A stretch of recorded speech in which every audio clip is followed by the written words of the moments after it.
ఒక్క నిమిషం సార్, మన వాళ్ళు రెడీ అవుతున్నారు. ఎక్కడ? జయ జయ మహాదేవా. వచ్చావా స్వామి మమ్మల్ని ఆదుకోవడానికి? రండి స్వామి, రండి రండి రండి. ఇవన్నీ మాకు మామూలే సార్, మీరు రండి. స్టేషన్లో కూడా పెట్టండి. రండి, కూర్చో, సరిగ్గా పెట్టండి, రండి. అయ్యో, కూర్చో, ప్లీజ్. కూర్చోండి స్వామి. బాగుందిరా, చాలా బాగా మెయింటైన్ చేస్తారు. ఎవరైనా సమస్యలు చెప్పుకోవడానికి స్టేషన్కి వస్తారు, కానీ స్టేషనే సమస్య అయితే ఎలారా?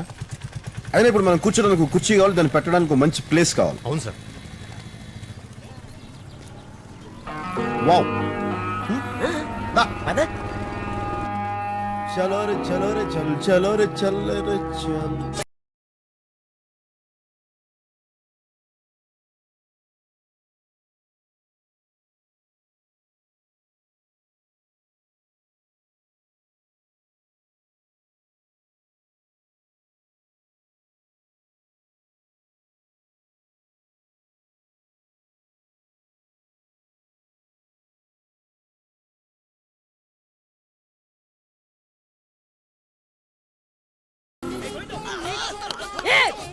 Sir sir sir sir sir sir sir రండి సార్, రండి సార్, కూర్చోండి సార్. నమస్కారం సార్. కొత్త కుర్చీ సార్, అవునా? ఫస్ట్ బండి మీదే. పేరేంటి? అగ్గోవింద్ సార్. గోవిందు, సార్ సింహాసనం మీద కూర్చున్నట్టుందా? సార్ ఫేస్ ప్యాక్ ఏమైనా పెట్టమంటారా? రే, నువ్వేం చేయించుకుంటావా? ఈసారి చేయించుకుంటారా? కుర్చీ పెట్టరా, రండి రండి సార్, కూర్చోండి కూర్చోండి. ఫేస్ ప్యాక్ పెట్టరా. అవును, వచ్చినప్పటి నుంచి వస్తున్నాను, సెల్ ఫోన్ పట్టుకుని తిరుగుతున్నట్టు అందరూ గన్లు పట్టుకుని తిరుగుతున్నారు. లైసెన్స్ ఉండవా? ఈ ఊళ్ళో భైరవ్ అన్న పేరే పెద్ద లైసెన్స్ సార్. భైరవ్ భైరవ్ అని తెగ వింటున్నాను, కానీ కదేంటో. రాజవంశీకుడండి. ఆహా, ఈ ఊళ్ళో రాజుగారి తర్వాత ఆయనే పెద్ద రాజు. ఓహో. కానీ దేవుడు లాంటి మనిషి సార్. చా, ఎన్ని మట్టలు చేసినా సరే నవ్వుతానే ఉంటాడు బాబు. అవునా? వావ్. సార్ ఆయనకి 4 చేతులు. 4. ఒకడు అప్పాజీ, అప్పాజీ. చంపడానికి దోపిడీలకి స్కెచ్లు వేస్తుంటాడు. వావ్. ఇక రెండో వాడు ధన్ను, వాడు చంపుతూనే ఉంటాడు. ఆహా. ఇక మూడో వాడు పఠాన్, పఠాన్. వాడు దోచుకుంటానే పోతుంటాడు సార్. ఇక నాలుగో వాడు మట్కా శ్రీను. ఇప్పుడు నేను చెప్పానే, వాళ్ళందరికి బెడ్షీట్లు వేసి ఎంటర్టైన్మెంట్ ఇస్తాడు సార్. కలెక్షన్ రాజా. మీరు లా అండ్ ఆర్డర్ అంటారు చూడండి సార్, అలాంటిది ఇక్కడ ఏముండదు సార్. అసలు మీకు పనే ఉండదు sir. Sambar law and order పని లేని కాడికి ఏం చేయాలి అన్నప్పుడు? అనవసరంగా వచ్చేవారు తెలుసు. వేయించుకుని చాలు, పద. కంటిన్యూ. ఓహో బస్తీ దోసాన్ని బాగా ముస్తాబయ్యింది, అంద చందాల వన్నెలాడి ఎంతో. మట్కా సీన్ అని చెప్పామే, అతనే సార్. బాడీలో ఎనర్జీ లెవెల్స్ బాగానే ఉన్నాయి. నమస్తే సార్. నమస్తే, కూర్చో. కూర్చోమంటారుగా, కూర్చో. సరే, ఇంకో పాట పాడు, వదిలేస్తా. లేదు సార్, డ్యూటీ టైం అవుతుంది, బయలుదేరాలి. పాడమంటారుగా, పాడొచ్చు. నువ్వు ఎక్కడికి వెళ్తావు? కూర్చో. పాడు. పాడకపోతే సీన్ సీరియస్ అయిపోద్ది. అబ్బో, పాడే. సన్నజాజి పాడక మంచ కాడ పాడక చల్లగా పాడక మాట వినకుండా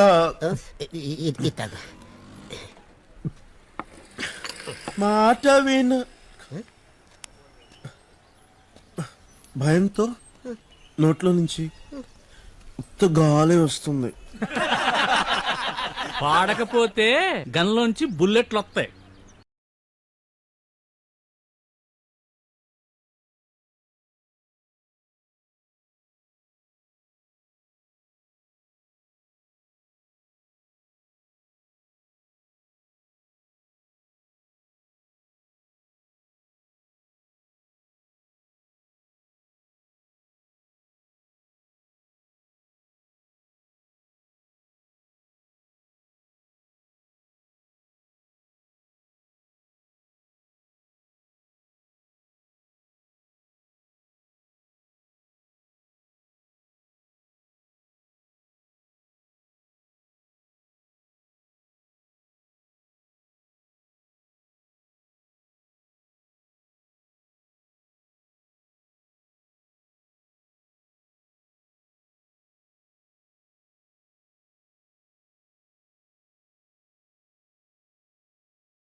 వీడే మీరు కోరి కోరి పిలిపించుకున్న సిఐ.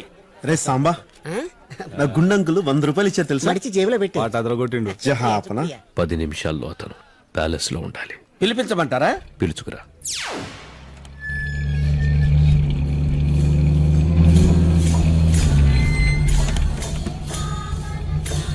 నమస్కారం. నమస్కారం.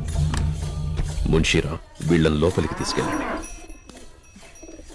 రాజకుమారికి జన్మదిన శుభాకాంక్షలు. ఆశీర్వదించండి. మా ఆశీస్సులు మీకెప్పుడూ ఉంటాయి అర్షిదేవి. ఈ ఆస్థాన దళపతిగా రాజావారి ఉనికిని కాపాడడం నా విధి. It's amazing. ఇది 4వ తరం రాజావారైన రాజా భూపేంద్ర సింగ్ వారిది. అవి మా చరిత్రకు ఆధారాలు. వాటికి విలువ కట్టి మమ్మల్ని మేము అవమానించుకోలేము.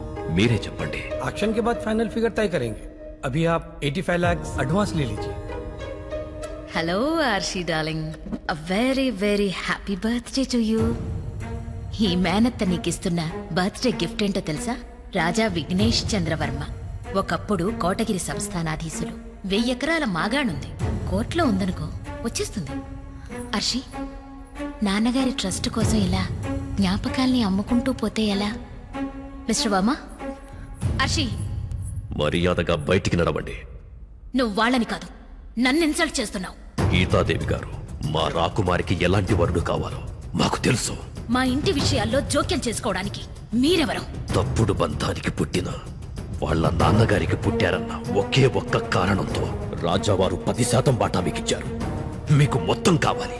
దానికి మీ మాట వినేవాణ్ణి అర్షీదేవికి ఎలాగైనా అంటగట్టాలని చూస్తున్నారు.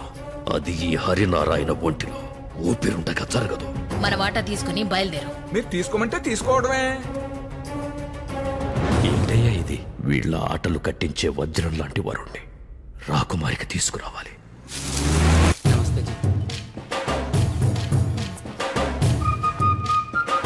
ఇతను పోలీసా?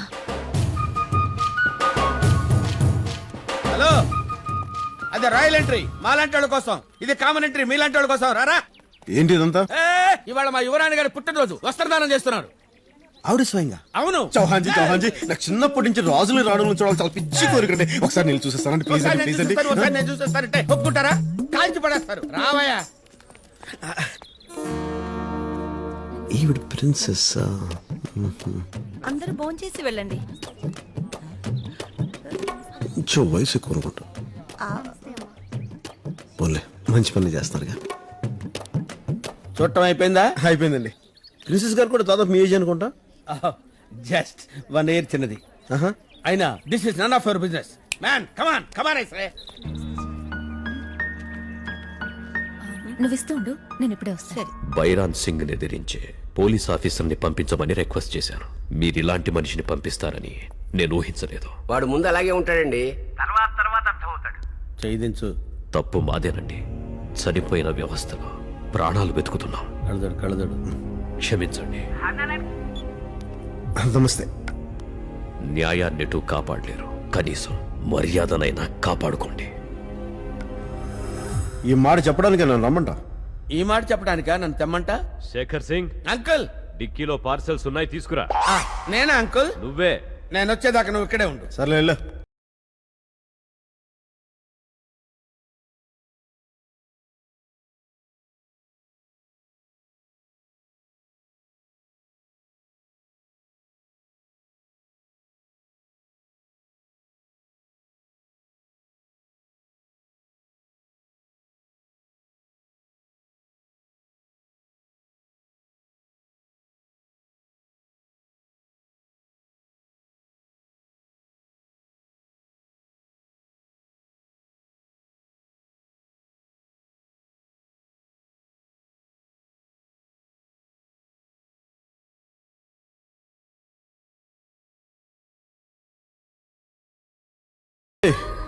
నువ్వు ఇక్కడేం చేస్తున్నావు?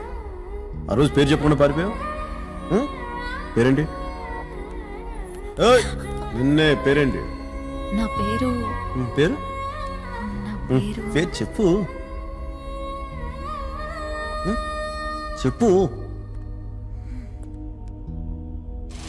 అసలు నీలాంటి హార్డ్ కోర్ క్రిమినల్స్ అయితే ఎలా చెప్పించాలో నాకు తెలుసు, కానీ గాని ఎందుకులే, పోలీస్ బ్రెయిన్ వాడదాం.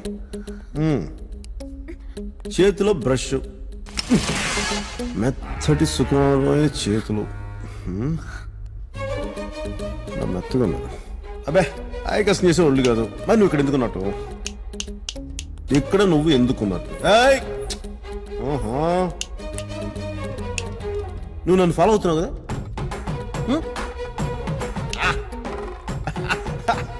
ఎందుకు ఫాలో అవుతున్నా చెప్పు.